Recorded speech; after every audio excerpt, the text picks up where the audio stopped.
घंटे की आवाज आपके कानों में आ चुकी होगी। पहली टिक भी आपकी स्क्रीन पर आ गई। 250 पॉइंट ऊपर मुझे दिख रहा है निफ्टी, और सेंसेक्स दिख रहा है 150 पॉइंट नीचे। सेंसेक्स निफ्टी अलग अलग दिशाओं में जा रहे हैं, एक इधर आएंगे दोनों एक साथ एक ही दिशा में, लेकिन वो समय तय हुआ है 9:07 के आसपास का।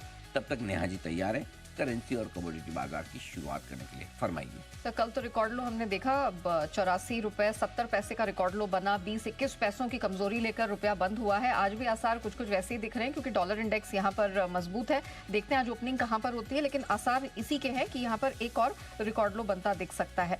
लेकिन स्ट्रेंथ कहाँ दिखाई दे रही है? स्ट्रेंथ आज दिखाई दे रही है चांदी की कीमतों में। कच्चा तेल यहाँ पर फ्लैट ओपनिंग दिखा रहा है, 400 रुपए ऊपर इस समय चांदी। मार्च कॉन्ट्रैक्ट की हम बात करें, जो कि एक्टिव कॉन्ट्रैक्ट है, वो 400 रुपए ऊपर खुलता हुआ दिखाई दे रहा है। सोने की बात करें तो यहाँ पर कुछ स्ट्रेंथ के सिग्नल मिलते हुए दिखाई दे रहे हैं, लेकिन मेटल्स प्रेशर यहाँ पर दिख रहा है, क्योंकि अंतर्राष्ट्रीय बाजारों में हमने कल मिला जुला सा सेंटिमेंट देखा। जिंक ½ % नीचे है, लेड में प्रेशर दिखाई दे रहा है, और कॉपर की भी बात करें तो यहाँ पर कुछ मिली जुली सी रेंज बाउंड ही प्रदर्शन हाल फिलहाल में देखने को मिला है। सर रुपया, जैसे कि मैंने कहा था, यहाँ पर प्रेशर बढ़ेगा, और एग्जैक्टली वही हुआ है। ओपनिंग हमने 1 पैसे नीचे देखा है, 84 रुपए 71 पैसे। ये अब नया रिकॉर्ड लो बनता हुआ रुपए के लिए दिखाई दे रहा है। लेकिन आइए बढ़ते हैं आगे, और अब वक्त हुआ है 9 बजे के स्टॉक ऑफ द डे का।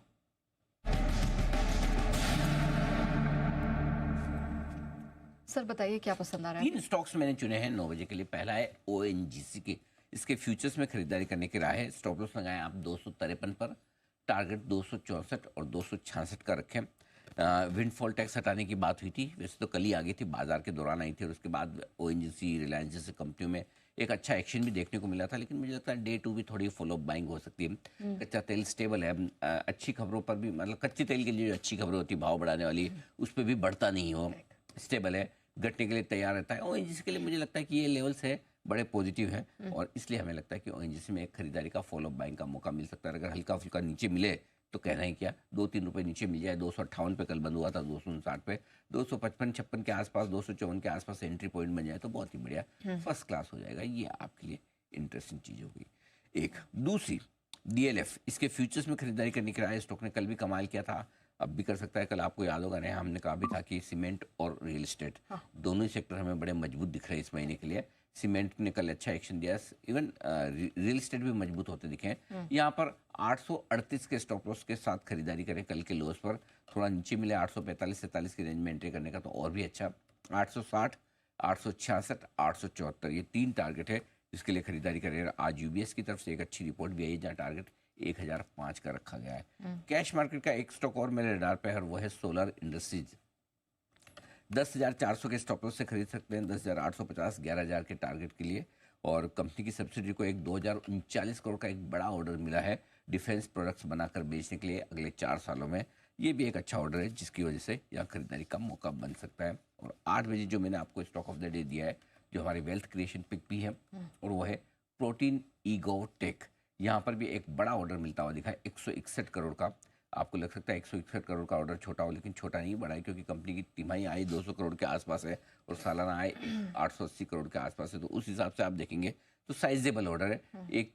एक तिमाही की आय के बराबर के आसपास का ऑर्डर आपको नजर आता हुआ दिखेगा। यहाँ पर खरीदारी करें 1740 के स्टॉप लॉस के साथ, 1790, 1820, 1850 के टारगेट के लिए। और जिन्होंने हमारी वेल्थ क्रिएशन पिक के तौर पर 1700 के आसपास खरीदा है इसे, वो इसको 2,200 रुपये के टारगेट के लिए, इन्वेस्टमेंट के लिए आज से होल्ड करें। ट्रेडिंग के बजाय निवेश का इरादा रखेंगे तो ज़्यादा बेहतर होगा। ओके सर, अब थोड़ा स्ट्रैटेजीज पे फोकस कर ले पाए तो मैं जीएसटी दरों पर बात करना चाहूंगी। जिस तरह के बदलाव अभी सूत्रों के हवाले से ही आ रहे हैं, इसका क्या पॉजिटिव नेगेटिव कैसा इम्पैक्ट है? देखिए, यहाँ 148 आइटम्स और जीएसटी की दरों में बदलाव की बात कही जा रही है, जिसमें ज़्यादातर में बढ़ेंगे, कुछ एक में कम होंगे। फर्स्ट ऑफ ऑल, इस वक्त जीएसटी दरों में बदलाव की कोई खास ज़रूरत है नहीं, स्पेशली बढ़ाने की भी। प्रीमियम प्रोडक्ट्स और लग्जरी प्रोडक्ट्स के नाम पे जनरली हमेशा जीएसटी बढ़ाया जाता है कि ये अमीर लोग इस्तेमाल करते हैं या प्रीमियम। लेकिन एक बात समझिए, जो 5-7 साल पहले जो लग्जरी मानी जाती थी, वो आज नेसेसिटी हो गई। अब वो प्रीमियम रही नहीं, तो इसलिए मेरे ख्याल से वो बढ़ाना थोड़ा सा गलत हो जाएगा। अब स्टैंडर्ड ऑफ लिविंग जिस तरह से बढ़ रहा है, उस हिसाब से अब वो लग्जरी नहीं है, आज की ज़रूरत होगी। एक दो और केस हैं बड़े स्ट्रॉन्ग, जिसकी वजह से जीएसटी आपको दरें नहीं बढ़ानी चाहिए। पहले तो ये कि दूसरी तिमाही की कंपनियों के जो नतीजे आए थे सारे कमज़ोर रहते हैं, वॉल्यूम ग्रोथ बहुत बुरी है, सब मतलब सब जगह धीमापन दिख रहा है। आपके इस वीकेंड पर जीडीपी ग्रोथ के आंकड़ा है 5.4% जो डीले है, तो इस वक्त कंजम्पशन की हालत ख़राब है। और ऐसे में ऑलरेडी जब हालत ख़राब है और दूसरी ओर आपका टैक्स कलेक्शन मजबूत है, हाँ, पिछले महीने का जीएसटी कलेक्शन 1,82,000 करोड़ आया है, ठीक है, कम नहीं है। डायरेक्ट टैक्स कलेक्शन की ग्रोथ बहुत तगड़ी है। तो फिर जब टैक्स कलेक्शन ठीक है और कंजम्पशन धीमा पड़ता दिख रहा है, तो ऐसे में जीएसटी दरें बढ़ाना ग्रोथ के लिए बहुत नेगेटिव हो जाएगा, जो नहीं करना चाहिए। इस वक्त फोकस होना चाहिए कंजम्पशन बढ़ाने पर, ग्रोथ बढ़ाने के पर, नहीं कि उसको कम करने पर।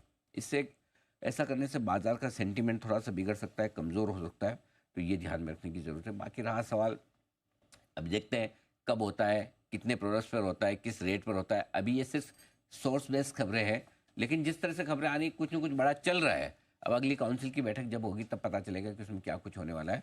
जो अगर नेगेटिव साइड पे देखें तो सिगरेट, एडिटेड ड्रिंक्स और महंगे कपड़े बनाने वाली कंपनियों के लिए थोड़ा ये नेगेटिव होगा अगर बढ़ती है तो। लेकिन अभी तक सिर्फ प्रस्ताव है, कब फाइनल होते हैं देखने वाली बात है। इसलिए बहुत पैनिक करके रिएक्शन न देके अरे इसको बेच दूं, उसको बेच दूं, ये कर दूं, वो कर दूं। इनफैक्ट मैं तो ये कहूँगा कि ज़्यादा गैप से ये स्टॉक नीचे खुले तो अच्छी क्वालिटी के स्टॉक्स में खरीदारी का मौका देखे, क्योंकि इतना जल्दी, इतना ज़्यादा और इतना फटाफट होने वाला है नहीं। करेक्ट, ठीक है। तो सर आज के पॉजिटिव संकेत कौन से हैं? ग्लोबल संकेत पहले, रिकॉर्ड हाई पर अमेरिकी बाजार है। डाउ को छोड़कर नैस्डैक, एसएनपी ने रिकॉर्ड बनाए, वहाँ से संकेत अच्छे हैं। एफआईएस के बिकवाली का प्रेशर कम होता हुआ दिख रहा है। ब्लॉक डील्स के एडजस्टमेंट के साथ 200-300 करोड़